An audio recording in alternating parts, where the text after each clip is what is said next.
Welcome to Reform Jellicle, everyone. We were just talking about houses. Status update. AD, you want to break the news? Yeah, well, me and my wife did buy a house, so we're excited about that. It is in New Hampshire, though, which made Matt very sad. It made me very sad. But he gave me reasons to hope, and I'm very post-mill about him moving to Florida. Florida is a wonderful state. I agree. It is. And I want to tell you a little bit about my housing situation right now. We really need windows really bad. Like in the summertime, wasps were coming through and eating through the sealant around. So I was killing wasps all day long. And I was about to say, why do you need windows in Florida? I mean, it's warm, it's nice, right? The humidity sinks in, and then like the windows are so bad that it gets all steamy in the morning because of the humidity. It's terrible.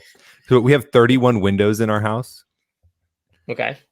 And the quote was for $28,000. Oh my goodness gracious. Yes. Well, honestly, I do know why you need windows in Florida. I stayed at a place. I was on a mission trip, and there was a guy who's there who was very wealthy, and he let us stay at his like compound.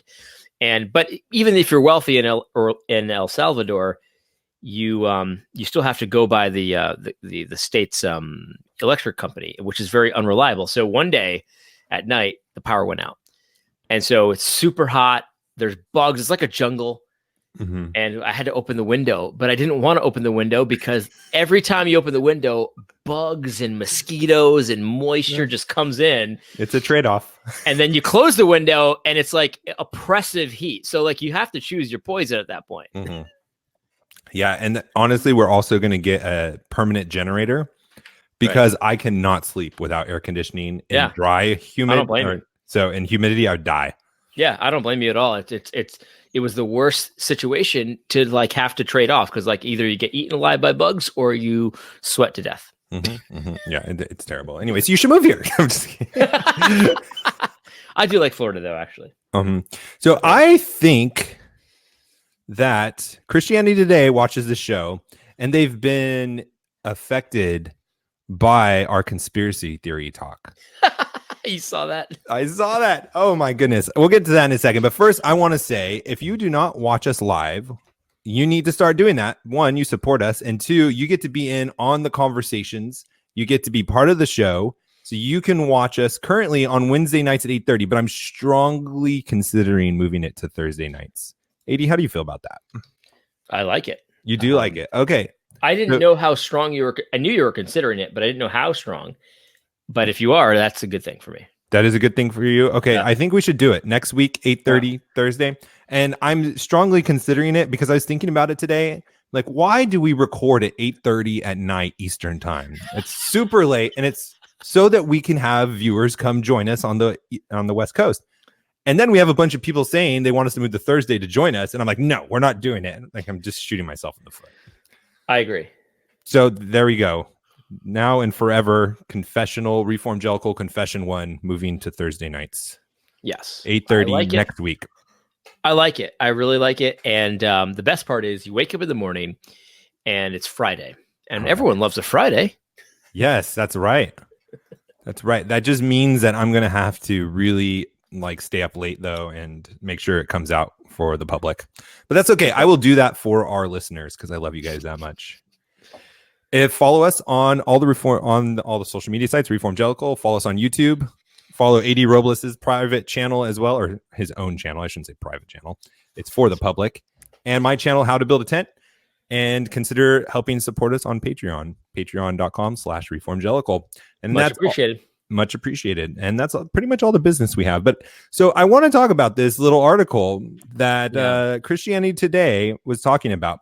And they weren't really flattering. I thought from the heading of it, Jesus cares about your conspiracy theory. And I thought, oh, they are reassuring us that we are on the right track, that we should be following conspiracy theories. But no, they were making fun of us. And it made me sad. Listen, I was with you. I believe you said this. Maybe it wasn't you. So if it wasn't you, I'm sorry. I'm going to heap a lot of scorn on you from the public. But I didn't know Christianity Today existed anymore. Really?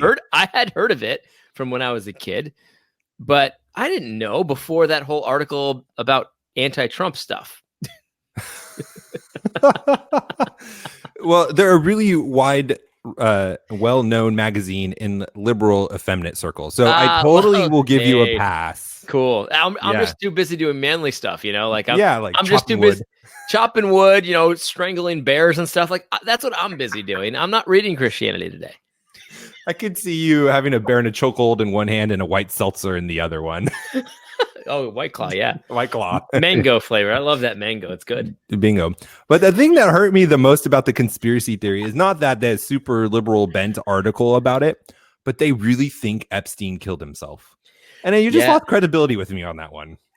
I agree. Well, what I found so interesting about this is it's very easy to hate on conspiracy theories because, at the end of the day, like a lot of the conspiracy theories, they end up, it goes beyond just doubting the official story. Because that's with the Epstein stuff, everyone immediately doubted the official story because it's not believable. He killed himself somehow magically, and magically the video of it is gone, and magically there was nobody there to guard him.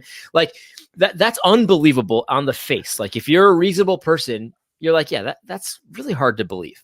Mm-hmm. It's not a conspiracy theory to doubt something, but it is a conspiracy theory to like attach motives to it and to say, okay, clearly Epstein didn't kill himself. And I know that the Israelites did it. The Israelis did it. It was the Israelis did it. The Jews. It was the Jews that did it. Obviously, like that's a conspiracy theory. You don't really have most normal people. I mean, I'm not saying nobody doesn't have evidence of things that caused Epstein to die, but most normal people don't. Mm-hmm. And so when you that's the theory part. But this article it makes you feel bad if you even doubt the story. And that's not a conspiracy theory. Yeah, definitely. And it's like, it just came out like this last week. They even destroyed the tapes from his first attempted suicide and things like that. Like, sure. Come on. Sure they did. And that's the ridiculousness of it. Because again, like it's one thing to say, I don't believe you that story. It's unbelievable. I don't know what happened, but it's awfully convenient that this guy who's very politically connected all of a sudden kills himself, and all of a sudden there's no evidence. Mm-hmm. That's not a conspiracy theory. And this article is blurring the lines. This is a classic way to sort of like disparage anyone who doesn't believe the official narrative. Christianity Today is part of the media machine. It's just that simple. Or they're trying to be. At least, yes. That's a very good point, though, Matt. Because you're right. Like, maybe they're not, but they really desperately want to be. Yeah. Because there's no reason to believe the Epstein story, the official Epstein story. There's no reason for a reasonable person to do it, except that you just say, well, you got to trust somebody. You know what I mean? Right. And what I love about this article, if you guys go to it, it's called Jesus Cares About Your Conspiracy Theory. The picture is fantastic. It's got the Loch Ness Monster picture, the very famous picture that looks like a hand like this. It's got a Bigfoot picture that I've never seen before. It's got the famous like top hat flying saucer picture, and then it also has the picture of the footprint on the moon. And so it's basically just trying to get you to believe the most insane stuff is the same as this Epstein doubt, and it's not at all. Yeah. And then they like have to throw in a dig at Trump too, which really cracks me up, because that one unveiling article when they're like, we're finally going to take a stand and be unbiased. It's like it's bleeding through every single one of your articles. Get out of here, Christianity Today. Every one of them. And I'm not joking. Look, well, okay, let me walk that back for a second. I was kind of joking that I didn't know Christianity Today existed, but I've never read an article. And so when I heard that in that one article about anti-Trump stuff, it was like, we're trying to be above the fray. I was like, yeah, I don't believe that. That's hard to believe. Yeah. Of course it's dripping in this article. Right. I'm like, I'm old enough to remember your tweets from yesterday, Christianity Today. Like, come on. I've been following you for years. You're not fooling anybody.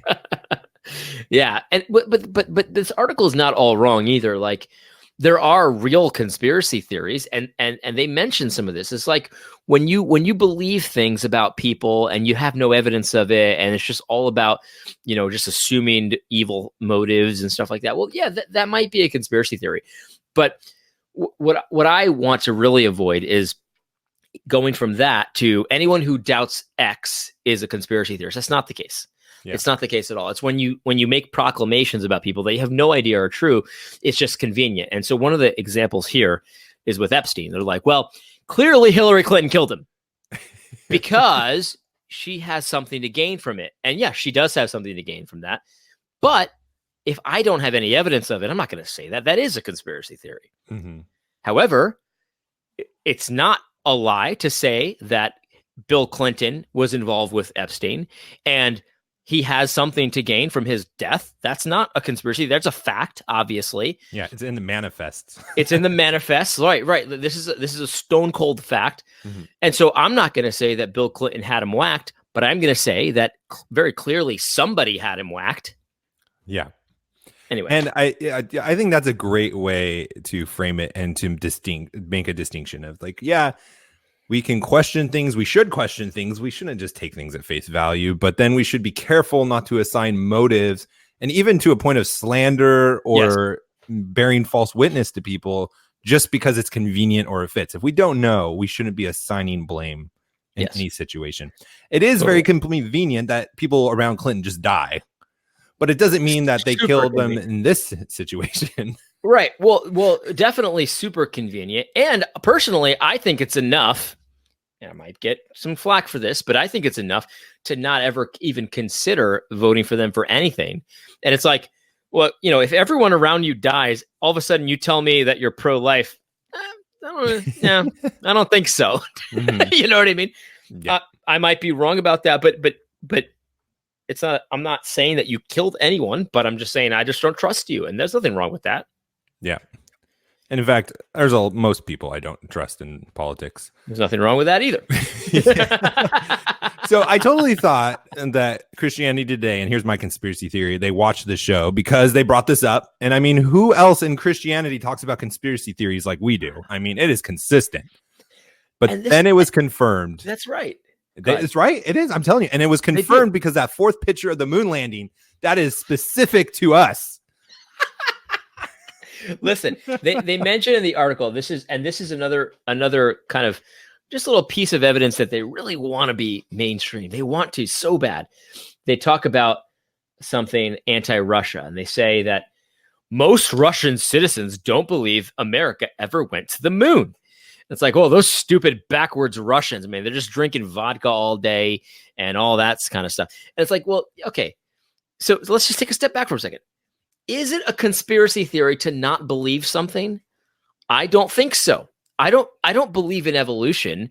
That's not a conspiracy theory, but it would be a conspiracy theory if I said, not only do I not believe in evolution, but I also think it was the Koch brothers that invented evolution, and they did it so that we would all just be slaves to the government, and they also want us to believe all this stuff because of XYZ, and I have no evidence of it. Uh-huh. I don't believe it's not a conspiracy. Listen, it is not a conspiracy theory to doubt something. You might be stupid for doubting something. I'm not saying that. That's, if you think Russians are stupid for not believing the moon landing, fine. I think Russians are stupid all day long. I don't care. But it's not a conspiracy theory. They just doubt it. And let's turn that shoe on the other foot, or put that shoe on the other foot. Like, how many things does the Russian government claim is true that we don't believe them for? Exactly. All day long. In fact, there's an HBO series called Chernobyl based on not believing what the Russians claim is true. Right. And that's exactly right. That's exactly right. So just today, I think I read an article that basically the entire Russian government resigned in one day. And basically power grab. Oh my right. A power grab. Right. So the result is that, Putin has a lot more power. That seems very logical. But what I don't want to do is I want to theorize all these kinds of things. Well, it was probably all along Trump wanted them to do that. So now it's all Trump. You know what I mean? Like, that is a conspiracy theory. But to report the facts and to doubt that they all did that, like, it's not that far-fetched to say, you know what? I doubt that every person in the Russian government resigned in the same day randomly. I highly doubt that. It's just they woke up all in the same. It was all that radiation from the latest nuclear reactor leaking. And yes, Putin obviously benefits, but let's just make sure that we understand the difference between a theory and just doubt. Doubt can be a good thing. It's not always a good thing, but it can be a good thing. And when someone tells you something unbelievable, it's actually good to not believe them. Mm-hmm. Yeah. And wise. It's not only good, but it's wise. That's exactly right. Yeah. So I want to put forth a conspiracy theory because we do every show. We just talked about it. We actually need a conspiracy theory. I think Christianity Today is trying to become the new Christian Science Monitor, that new publication. And I think that's what they're trying to do with all these hate, anti-Trump stuff. It's very possible, and I'm glad that you introduced that as a theory. It is a theory. You have no idea if that's true or not. I don't know anyone there. Right, and I've got theories too. I want to hear one of mine. Of course, I do. Okay, here's a theory. Totally a theory, just opinion based on nothing except my own observations. I think that Gospel Coalition, ERLC, entities like that would love and are trying to be like the Christian Snopes.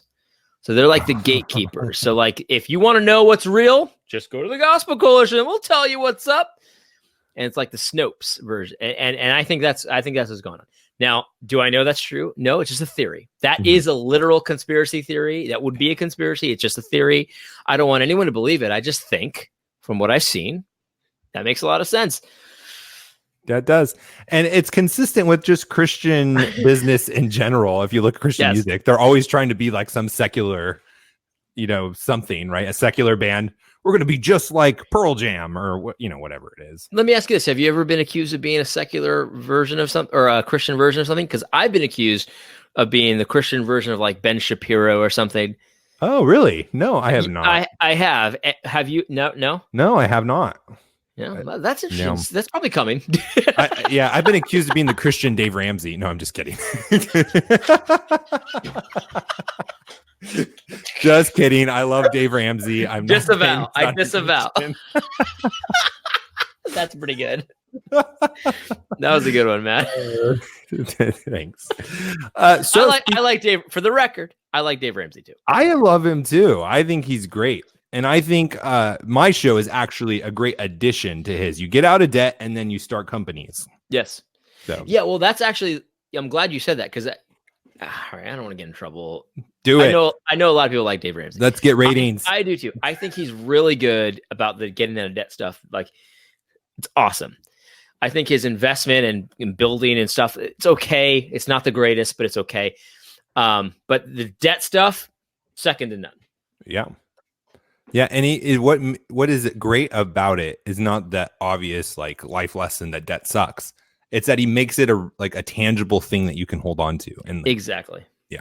Exactly. It's bite-sized chunks. Like I always tell my wife when we're in a discussion where we're not agreeing, it's like we got to take this into bite-sized chunks, and he's really good at that. Because if you're in debt, like serious debt, and you're like, man, I got to get out of this $40,000 worth of debt, like that seems insurmountable. But he's very good at like saying, oh, it's not. All you got to do is break it down. And it's really good at that kind of thing. It's so good at that thing. All right. Yeah. So let's spin the agenda wheel to the next topic. And you brought up the ERLC. So let's talk about that wonderful video about diversity. Yeah. Now, I have to admit, I sent it out to you thinking I want to talk about this and what the ERLC, I can spell, was doing was just one line, and I wanted to talk about it, and I still do. But then I went back and actually was starting to study it and research this 2-minute clip, and I would show it, but apparently we can't do sound here. But there's so many things in 2 minutes that just have red flags flying through my mind on this thing. So it's called, just for anyone who's listening to this, it's called How Should the Diversity of the Kingdom Motivate Us to Pursue a Diverse Church? And it's by Micah Edmondson. Micah Edmondson, I happen to know a little bit about this guy. Oh, please give us some background then, because I don't know anything about him. Very little. He's an Orthodox Presbyterian minister. He's a pastor. And the Orthodox Presbyterian Church is a conservative branch of the Presbyterian Church. Okay. And so in fact, I'm moving to Keene, New Hampshire. My plan is to go to an Orthodox Presbyterian church in New Hampshire as well. So it's a good church. He's a minister in a good church. I'll say that about Micah. We should try to get him on. Maybe we'll do that. He might know me and he might not want to, but I think we should try. There's a lot of people that are treating you like Ben Shapiro and just don't want anything to do with you. I'm noticing that even on Twitter.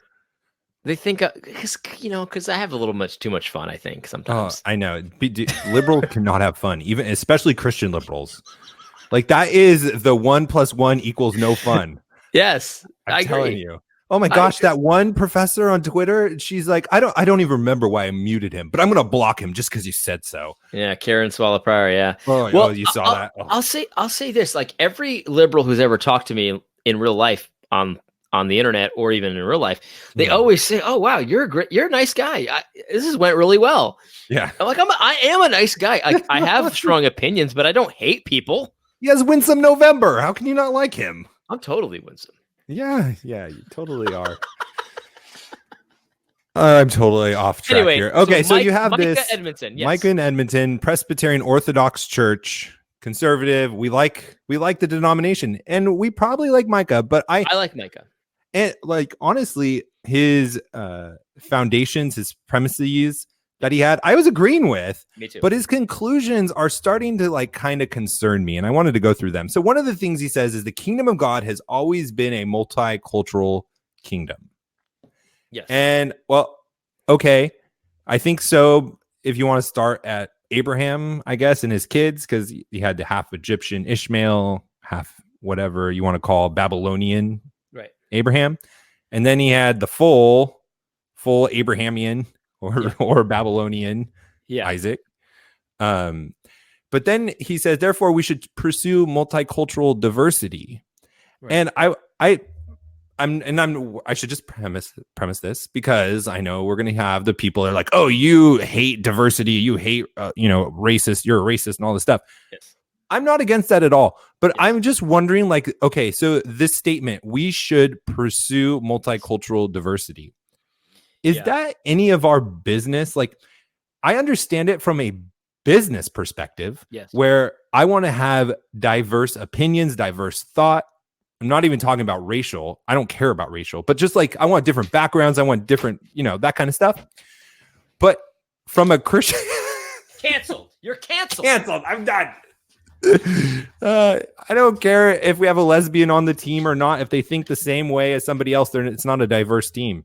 But from a church perspective, if we truly believe that it's the Holy Spirit converting people, like, what does that underlying belief mean that you can say a statement like we should pursue multicultural diversity, AD? Okay. This is, I've talked to my biological brother about this many, many times because he's a Presbyterian as well. He's in the PCA, so he's not in the Orthodox Presbyterian Church, but he's in the Presbyterian Church in America, also a conservative-ish denomination. And he talks to his fellow Presbyterian elders about this all the time. And so let me just say a couple things to backtrack. So number one, he says it's always been a multi-ethnic church. Technically not accurate, but I don't want to beat him up too much about it because it really has for a very long time. So almost from the beginning, it's been multicultural. I mean, if you go all the way to the beginning, you've just got Adam and you've got his sons. So clearly it wasn't. It's just Adam and his sons. Right. But I don't want to beat him up too much about it because in general, he's right. I would want to agree with that. The church has been multi-ethnic for a very long time. And we are now.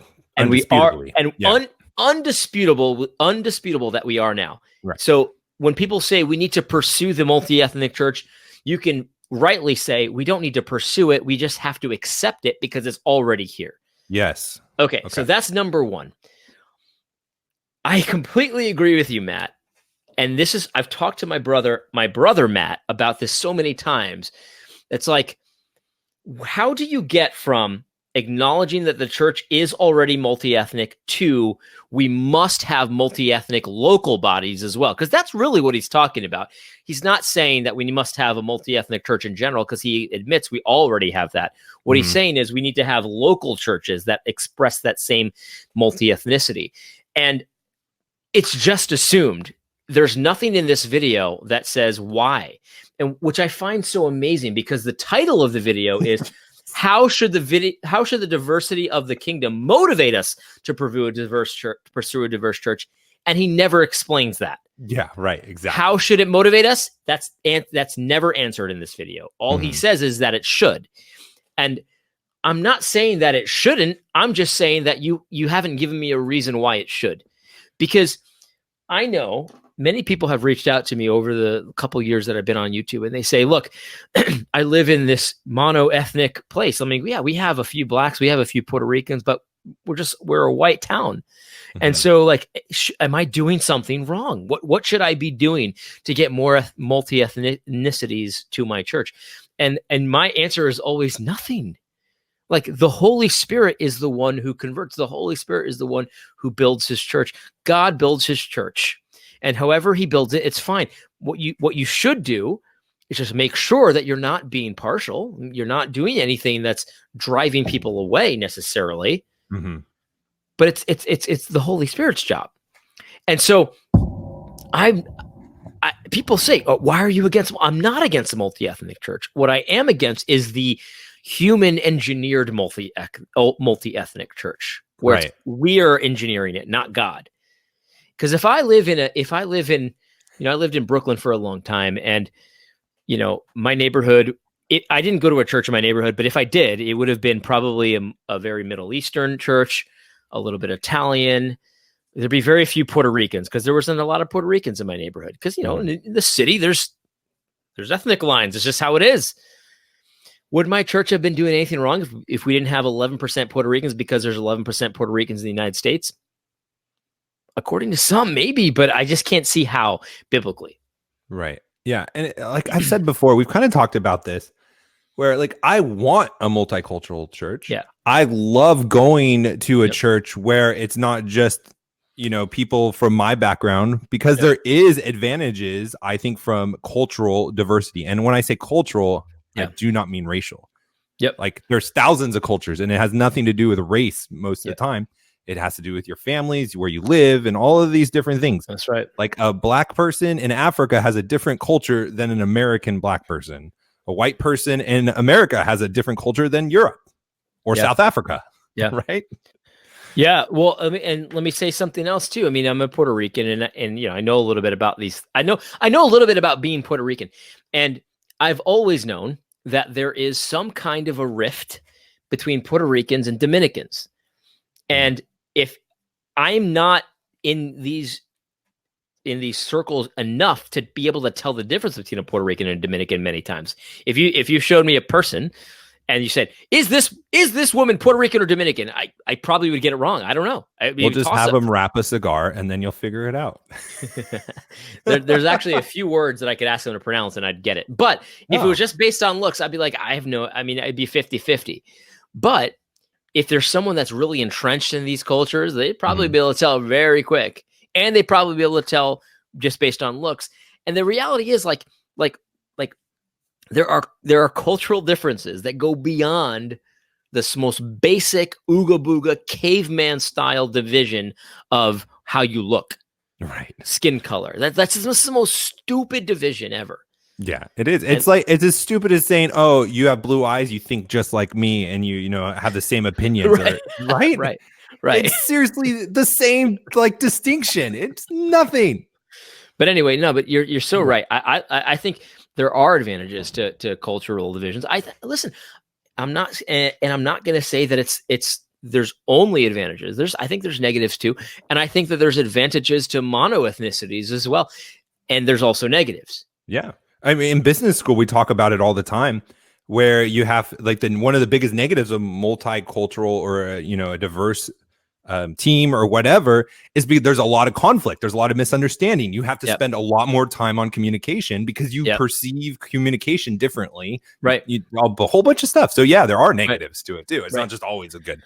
I've read articles. Let me just say this, and I'll let you go for as long as you want. So one time I read an article that was canceled almost instantly, and the article was basically saying that like children that have features of different ethnicities, like let's just say they're like half European, half African, and they look different than Europeans and Africans. They look like a combination, obviously, and that's how God made people. So yeah, lots of people would say, "Oh, that looks so beautiful," and that's probably true. I would say that. I mean, listen, I hope so because my kids are different ethnicities, and so anyway, I would agree with that. But the kids themselves, when you poll them, they say, "Man, I really wish I had an ethnic identity. I don't. I kind of look like white, but kind of black, but not really." And they feel kind of sad that they don't have like a tribe that they can really. And so I'm not saying anything about whether that's good or bad. All I'm saying is that there are trade-offs. It's not just automatically good to have a multi-ethnic child. There could be good things about it, but it's not just everything's peaches and cream and sunshine and rainbows. It's not like that. There's pluses and minuses, and that's the reality. So all that to say is the standard accepted narrative is not necessarily true about this. Yeah, definitely. So before we go back to what this video, I want to ask this though. This is this interesting question for me. Why are the Dominicans known for wrapping cigars, but the Puerto Ricans aren't? What happened there? I don't know. You don't know? Oh. Listen, I don't know. But all I do know is that the maybe I shouldn't say. No, never mind. Come on. Listen, nope, I'm not doing it. I'll say this. When I was young, it was very clear to me that I was supposed to avoid Dominican women.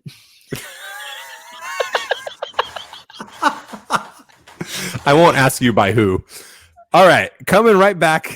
I have no problem telling you, grandparents, man, they get a pass for being, racist or whatever you want to call it.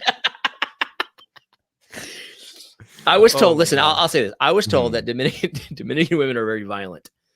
That's what I was told. That's funny. My wife's great grandma, 92, Panamanian, and she says things that make it very clear that she's 92. Not from America. Exactly. That's how it is, man. I'm glad you don't know how to work Facebook, Grandma. And when you're 92, your kids are going to be like, oh, Grandpa Matt, come on. No, Bill Burr has a great joke about it. It's just like, you just lived too long. We weren't made to live this long. We outlive our cultures. Exactly. We outlive our times. But okay, so seriously, going back to this though, and I think it goes for back the record, I love Dominicans, and I love their cigars. Who doesn't? Oh man, phenomenal!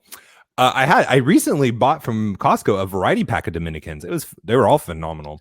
But okay, so going back to this, and it goes back to just this idea that not all ideas are heresy, they might be bad, and if you took them to a logical conclusion, they'd be heretical. Yeah. And I think this is one of those cases too, where I'm not saying this guy is heretical or even what he said was, because I don't think he was, but just these ideas of therefore we should pursue multicultural diversity and what those logical conclusions could lead to. Yes. I would just want to bring it up and make it aware to him, to anyone else who thinks this way, because it's not good. Right. It's not good. It's not healthy. And you're taking credit away from God and what he's doing by doing this. Yeah. So there's a few angles that I approach this and figure out if it's makes any sense. Like one thing is, the idea is that you should have a multi-ethnic church. So how far do you take that? So yes, there's a multi-ethnic church, capital C church. He calls it the Catholic Church, essentially is what he calls it. And what that means is the universal church. So everyone in the church, that's what he thinks is multi-ethnic. And I agree, that is very multi-ethnic. The Catholic Church, small c, is multi-ethnic. And so therefore we should pursue a multi-ethnic local church. Okay, great. But let's think about this. So how do I know it's multi-ethnic enough?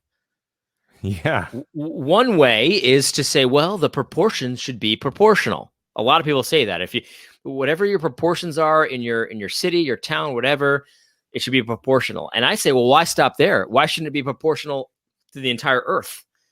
So as long as you don't have the exact proportions of the entire earth, you're not a multi-ethnic church. Well, he would say that's ridiculous. Well, I say, why? Mm-hmm. Show me in the Bible why we should even be doing this at all. Right. And if you can't, then why shouldn't we doing it the way I say we should do it? You can't. It just doesn't make sense.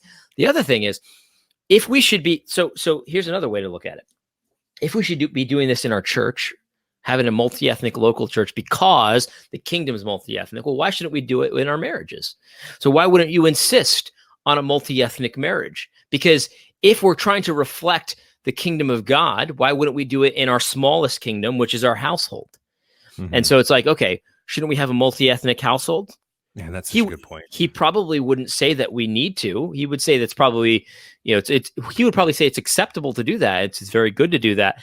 Okay, so then if it's good to do it, why wouldn't you pursue what's good? Mm-hmm. Why wouldn't you try to reflect the kingdom of God in your marriage? Now, I have a multi-ethnic marriage. My wife is European. You liberal. I happen to know that Micah's wife is not European. So what gives there? Like what? Yeah. Why not there? Why wouldn't? Why didn't you diversify? Yeah, in your smallest kingdom, the one that you have the most control over, why wouldn't you diversify there? And if you don't have to, okay, great. I agree. You don't have to. In fact, I think there's many advantages to not diversifying there. Now, I'm not a kinist, so before anyone freaks out, I'm not a kinist. I'm just saying that there are pluses and minuses to all this stuff. I don't know what a kinist is to freak out. A kinist is a person who thinks that you should only marry within your own kind, so to speak. Oh, so you're a racist. So I'd be okay. I'm in present, according to a kinist, I'm in present sin because I'm not married to another Puerto Rican. So it's a Christian thing. Yes, definitely. Oh. Yeah. So what they do is they I don't know every nuance of this, but from what I understand, the basics are they take the passages that talk about not intermarrying within faith. So you can't marry a pagan, you can't marry a Muslim, you can't marry a Jew, like that kind of thing. And they say that that's really a cultural thing more than anything. So you can't marry someone outside of your ethnicity. Wow. Okay. Because in the Old Testament, you couldn't marry a non-Jew. That's true. Yeah, but they could become Jewish. Right. So and the blocks come falling down. Matt, enough of that logic. Yeah, we don't have room for that in 2020. Yeah. Well, yeah. But this is a thing. And listen, I'm not. And here's something else I won't say. A lot of people would say, well, they're definitely not Christians that believe that. Well, yeah, there's probably some that they just have these. But I think there's a lot of people that would believe that kind of thing that probably are Christians. They're just ignorant. But that's just, I'm not that way. I'm just saying that there are potentially advantages to not marrying someone that has a completely different culture than you. Yeah. There's probably challenges there. There probably is with in-laws. Definitely within. And that's something to consider. Yeah. When you were talking about there's probably some people that don't know any better, I immediately thought of this white lady. I forgot where it was, like Louisiana or something, or maybe Alabama, where she was a Christian. She refused service for flowers. I think she's a florist to a biracial couple that was getting married. Yeah. And she said, no, I won't do that because God doesn't approve of it. And she made the news, but she went back and talked to her pastor about it. Her pastor said, no, that's not biblical. And she apologized. I'm like, there you go. Right. There's, and that woman would be canceled so fast and like basically called Hitler and stuff like that. And she's not Hitler. She just didn't, she just, that's what she was taught. And she read something that sounded like that in the Bible and she believed it because she just wants to believe God. And as soon as somebody's like, that's actually not really what it says. Let me show you. Instantly repented. Oh yeah. Okay. I want to do what God says. Mm-hmm. And what's sad about, go ahead. I was just going to say, what's sad about that is she's looked at like the worst person in the world. Exactly. But isn't that every single one of us and what sanctification is all about? That's right. And yet this person is demonized not because of Christian standards, but because of the world standards, even by Christians. That's exactly right. I think there's a lot of that kind of stuff that goes on where people just get canceled and they get demonized, and maybe even it's for something that they do wrong. Mm-hmm. But like, you're not automatically Hitler if you say something like that woman. You're just not. That's not how it is. I mean, and I think honestly, if a lot of us are honest, I don't want to disparage my grandparents because my grandparents are great. But like, if you talk to your grandparents about stuff that is like so obvious to you right now, they're not going to necessarily agree. And you know that your grandparents love the Lord. A lot of you guys have grandparents that love the Lord, and you know they do. But they've got problematic beliefs. Let me say that. And man, I if my grandparents ever hear this, it's okay because I'm not saying anything bad about them. But like, let's just take a step back. Look, we're not standing in judgment over our grandparents. The Lord is. They have to answer to Him, and they've got the same Lord that has grace on them, that has grace on you. And you need to consider that in about 20, 30 years when your beliefs are as backwards as their beliefs are. And I'm not saying there's not objective truth. Of course, there's objective truth, but we've got some things wrong. We have to admit that. Anyway, I don't know. Especially if you're post-mill, right? This totally makes sense because if the cultures are becoming more and more, kingdom-ish or whatever you guys call it, then that should happen, right? That's a sign it's happening. Absolutely. Gosh, here I go making arguments for your side. Ugh. Well, I was telling my wife about how you wanted us to move to Florida, and she was saying, I forget what she was saying, but I was and I mentioned that, he's evangelical, he's pretty much reformed. And she's like, wait, he's converted to reform? I'm like, yeah, pretty much. I still don't have a clear definition of what reformed is to know if I am or not. Yeah, you need another year or Except like, you just need to know a lot about church history and quote some people that you can't pronounce their names. That's right. I'm not there yet. We'll be there soon. I'll be there soon. That's fun. That's a funny definition. All you need to do is know a little bit about church history and quote some people's names that you can't pronounce. That's basically it.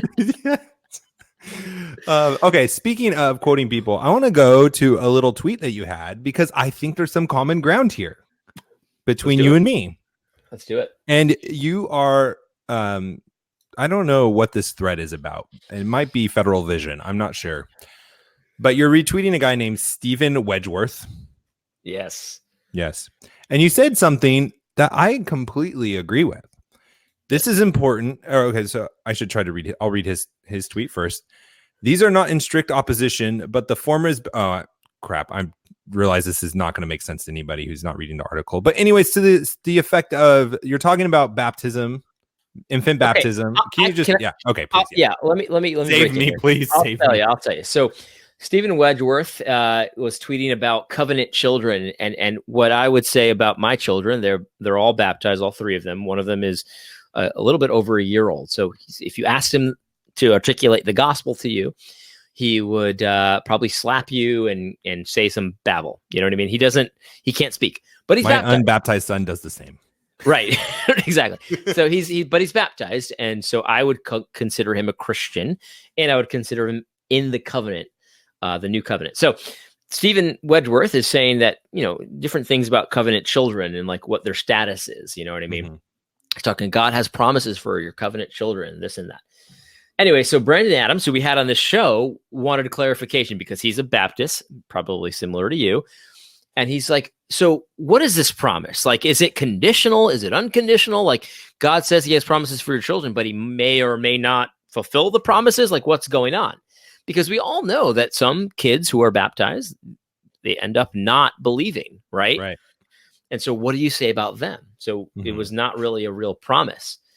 And so that's where we get to the tweet that you saw, where basically it says, so Brandon says, is it this or is it this? So the first one is, I will be a God to you if you believe, and I will be a God to your children if they believe. Or is it, I will be a God to you and your children if they're elect? So Brandon's trying to make a dichotomy here. So which one is it? Is it a real promise or not? Is it essentially what he's saying? Okay. And Stephen Wedgeworth said these two are not in strict opposition, but the former is better and more in line with what I believe. The latter is more of hyper Calvinism. So basically, what Stephen is saying is they're not in opposition necessarily, but it's more close to I will be a God to you if you believe, and your children if they believe. Mm-hmm. Okay. Okay. So And you believe that too, right? Exactly. Okay. I do believe that. And just for clarification for us, loosey-goosey evangelicals, hyper-Calvinism is pretty close to just fatalism, right? That you can't make any decisions on your own. Yeah, essentially. So basically, it's like when God says something, when God makes a promise. So this is what, let's just bring it back into this tweet. So what Steve is saying is that it's closer to hyper-Calvinism when you say, I'll be a God to you and your children, but only if they're elect.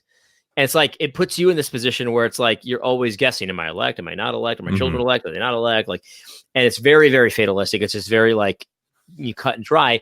It might be technically true, but it's not really like that in our everyday interactions. Mm-hmm. Okay. So now I want to get to your tweet because this is bridge building. This isn't, just talking about Twitter, although we do that in conspiracy theories, probably every episode.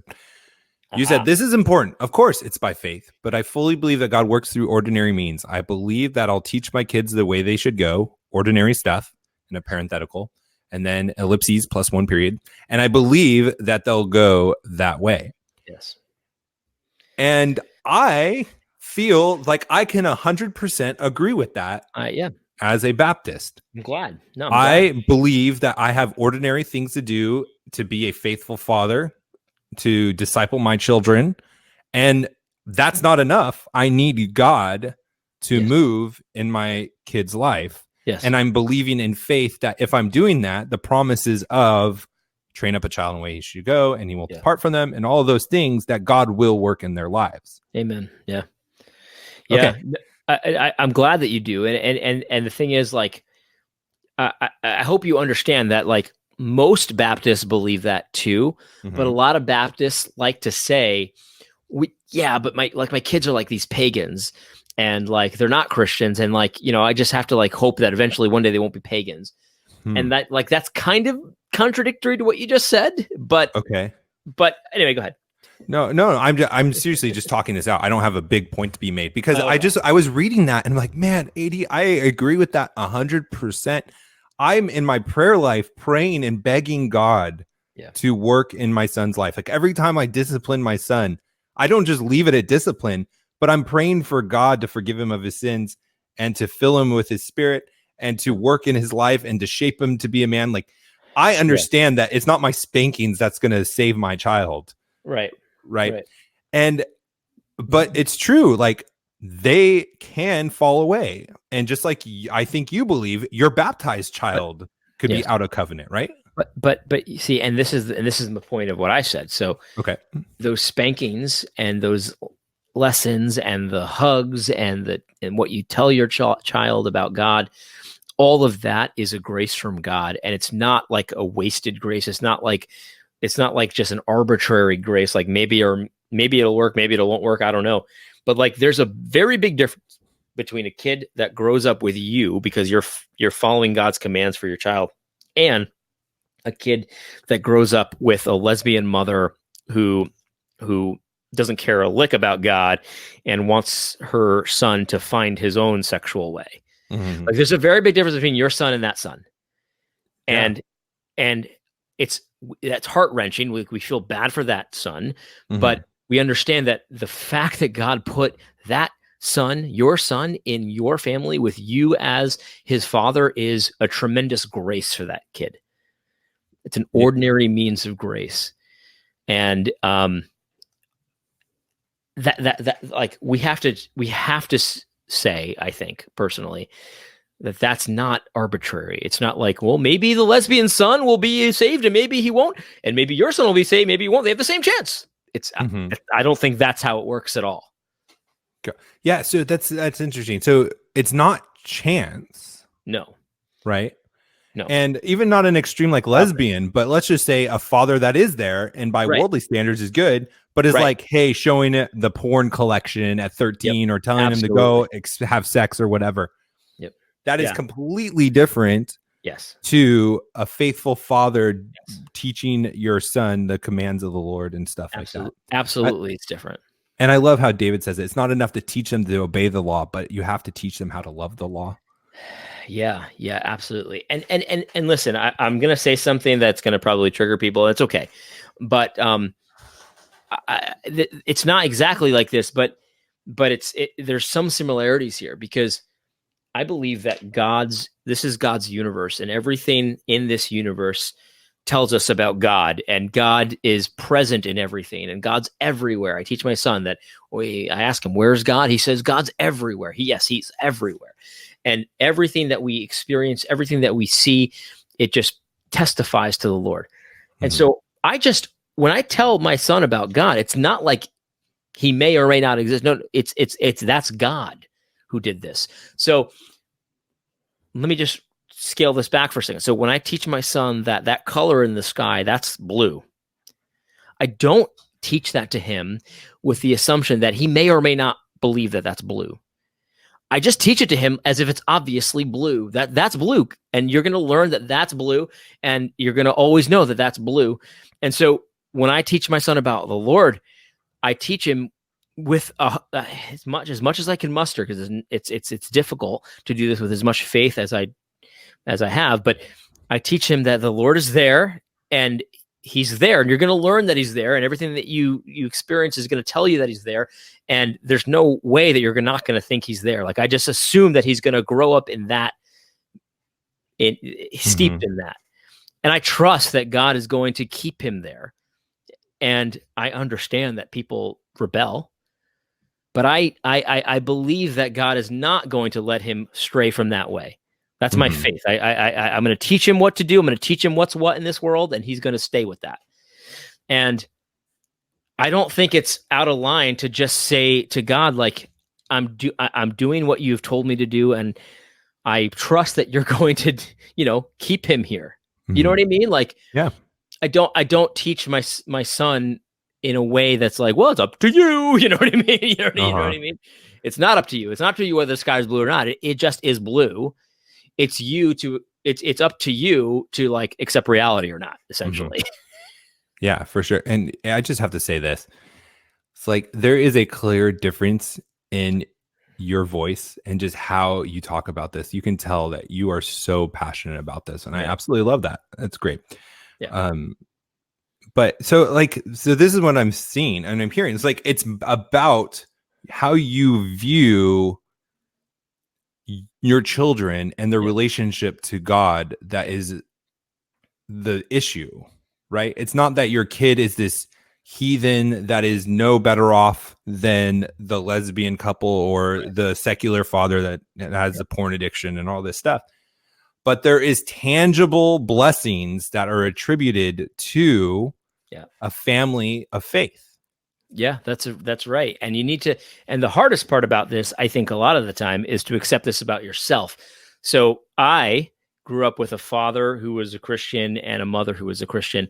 But I strayed and I did my own thing for a while. And so sometimes it's hard for me to see all of that stuff that they did with me had an impact, because if you looked at me, 5 years out of college, you'd have been like, oh, that was a failure.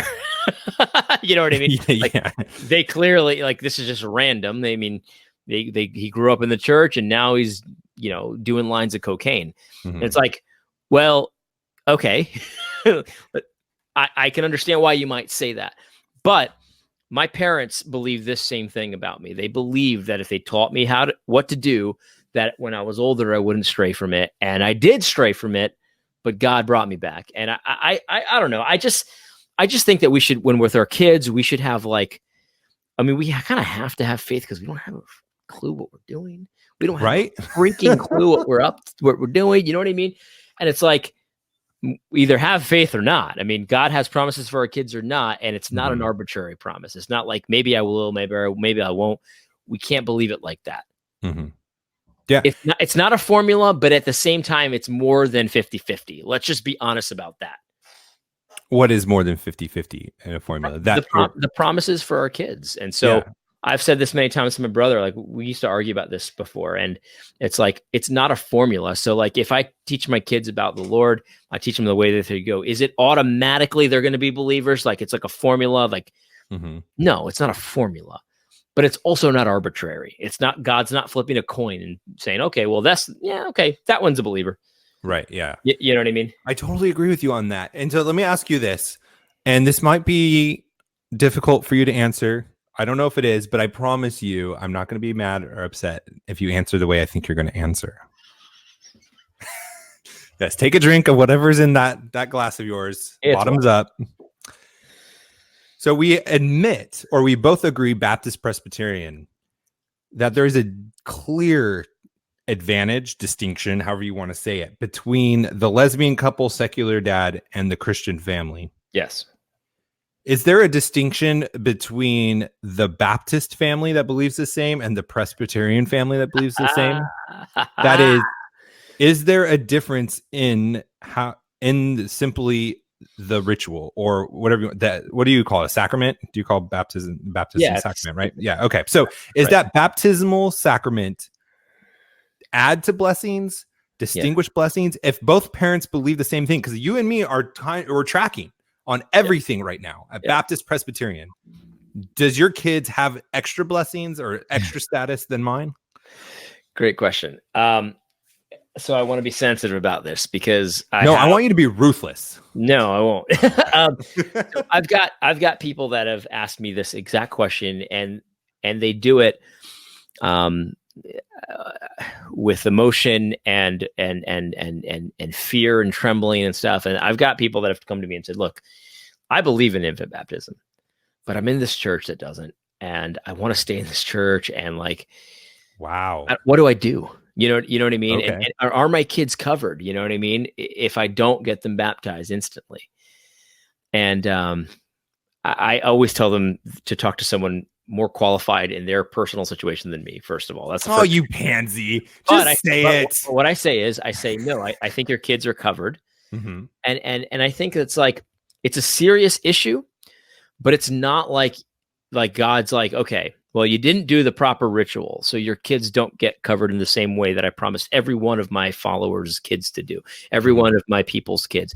Like, God's not bound to means. So like, if we don't do the proper means, like he still can cover us with his promises.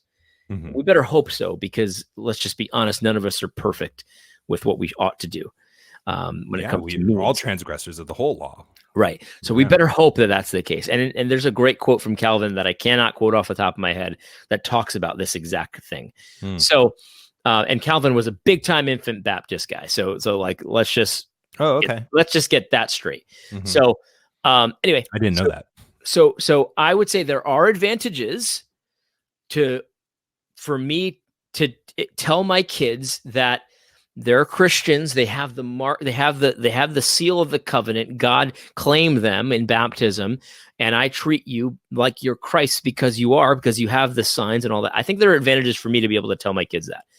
Okay. Are there cosmic advantages from a spiritual perspective? I'm not sure about that, and I would say probably no, in the sense of like from God's perspective, your kids, your son, Matt, is still your son.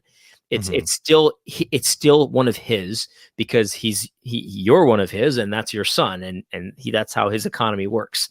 So maybe if you didn't do the proper ritual, from my perspective, from God's perspective, he doesn't need the ritual to know who's who. Okay, so you understand what I'm saying? I totally do, and I love that answer. That was so great. But I have one more question to this then, because I feel like our terms just changed. That is, I'm using a term differently than you are. Okay. Because we both believe in eternal security. Once you're a Christian, once you're saved, you're always saved, right? Okay. Right? Do you believe that? I believe that. Okay. Totally. Yeah. So when you say Christian, you're using a different definition of Christian than I am. Yes. So can you just elaborate more on what do you mean when you call your son a Christian versus what we call, let's just say, elect? Yeah, is that a fair way to say distinguish the two? Yeah. Okay. So this is a very controversial thing. So what I would say when I just used that word Christian, all I meant was that he has the sign of Christ. He's in the covenant in the sense of like I'm an American because I was born in America. I'm an American citizen. Okay, can I stop you there for a second then? My son, yes. Okay, so you're saying basically you're just giving a name to what we just said, the difference between a Christian family that has blessings associated with living a godly life, yes, versus the lesbian or secular father who has porn and all that stuff. You're just giving a title to what we both agreed on as a Baptist and a Presbyterian.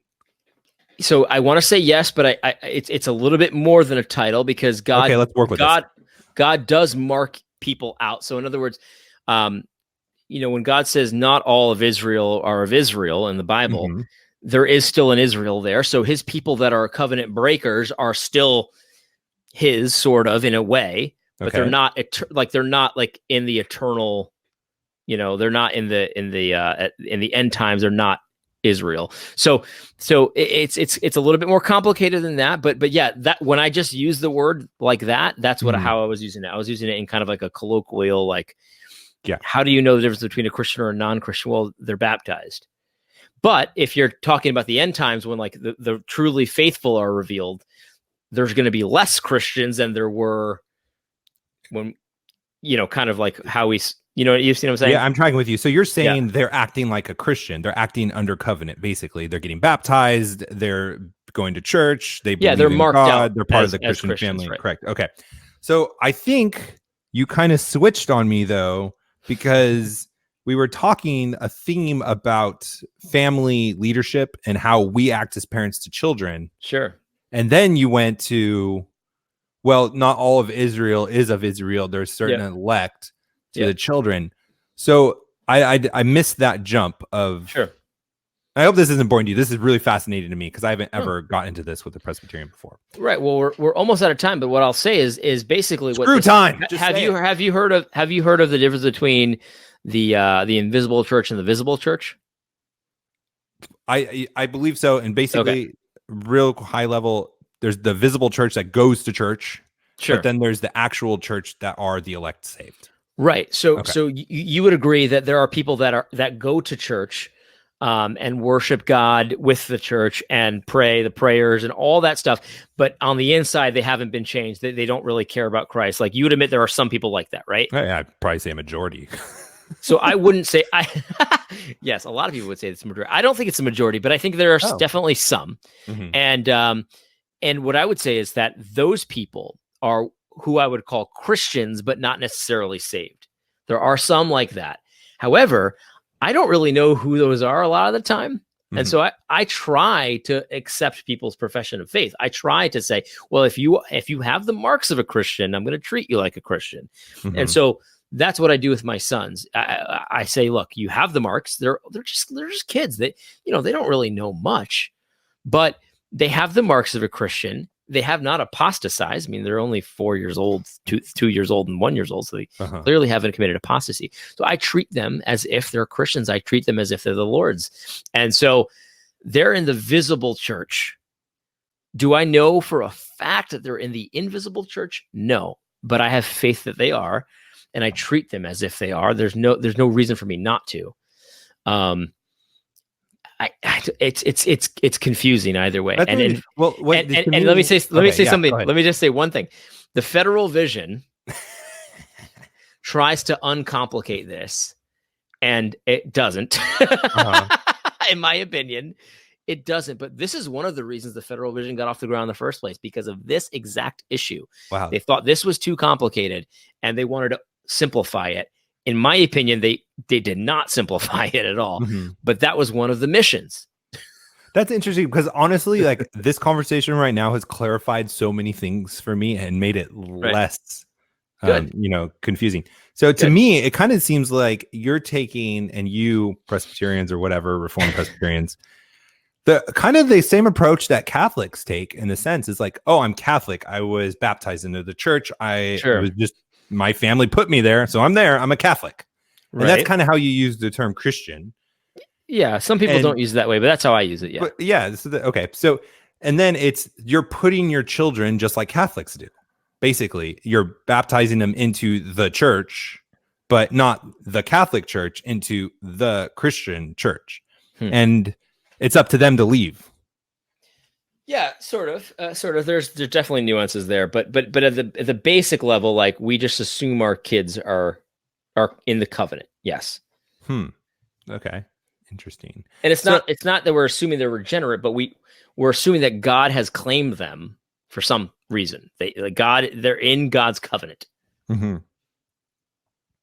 and we treat them as such. Because okay, so then so a Presbyterian believes they are in, although they could be wrong. So and this is yes, and this is interesting too, because like every Christian father, and I'm assuming you're the same, that when your son is ready, I don't know how old your son is, but when he's ready, you're going to teach him how to pray, right? You're going to teach him how to pray to God, and you're going to teach him that God hears his prayers.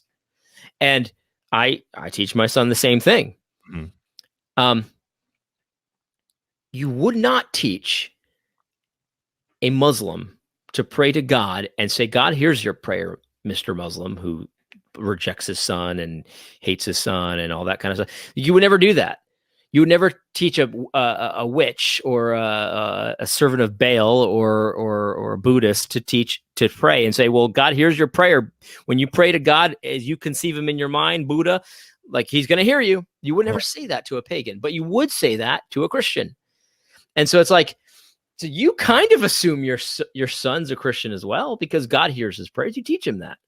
Well, okay, so that okay. Well, I would say to a Muslim, like, you need to pray to God, but not like in the sense not the God you believe in. Yeah, like I wouldn't say like, yeah, you're cool, and just ask for your day to be blessed. I'd be like, you need to pray to God that He reveals the truth to you. You need to pray to Jesus because He's actually God. And I find that I'm honestly having prayers like that to my son. That's right. And this is my first son. My wife's pregnant with our third, had a miscarriage. But like I find myself desperate, like understanding I have no say in this at all, that I just I'm almost interceding with my son next to me, teaching him to pray and things like that. So really the difference is you think, or you're having a perspective, I should say, that he's there and you could be wrong. I have a perspective that I hope he gets there someday. Would that be a fair way to distinguish this? Because we both think that there's blessings from being in a Christian family, leading him, that God is going to honor that. It's just, what's the status, or how are we viewing his status currently? But the actions should be the same regardless. I think I could agree with that. Because I would say that there's probably very little difference in how I train my son than how a typical Baptist trains his son. But between the two of us, I would say that I'm acting more consistently because I believe my son is a Christian. Like God hears his prayer because he's one of his people. And a typical Baptist doesn't believe that his son is one of his people until he gets baptized, makes a profession of faith and all of that. And I wouldn't, and I'm not saying every Baptist believes this. I'm just saying a lot of Baptists do. And I would say, well, that's kind of weird. It's a little inconsistent to teach your son to pray like a Christian if he's not a Christian yet. But I understand that that's not, and not everyone agrees with that, but that's fine. This is actually something we should probably eventually come back to, because this is a big difference between Reformed and non-Reformed. Oh, okay. Yeah, let's do that next week on Thursday, 8:30 p.m. when we are changing the time, because I have no idea where you're going with that, and that'll be really interesting. But let's just close it off with this, that you said that we aren't all perfect, and there's not a substantial difference between the two. So we found common ground. It was my goal. We did it. I didn't mean to say that. But anyway, that's fine. Epstein didn't kill himself. We can agree with that. And Christianity Today is still actually producing things and publishing things. Well, thanks for the time, man. This was fun. This was great. We didn't even get to like half of what I wanted to talk about today, but this was a really, really good show. And we should bring Steve Wedgeworth on here. He knows a lot more about this kind of stuff than I do. Steven, okay, let's do it. All right. I'll reach out to him, and then you need to like retweet it or actually participate in this, because you probably know him and I don't.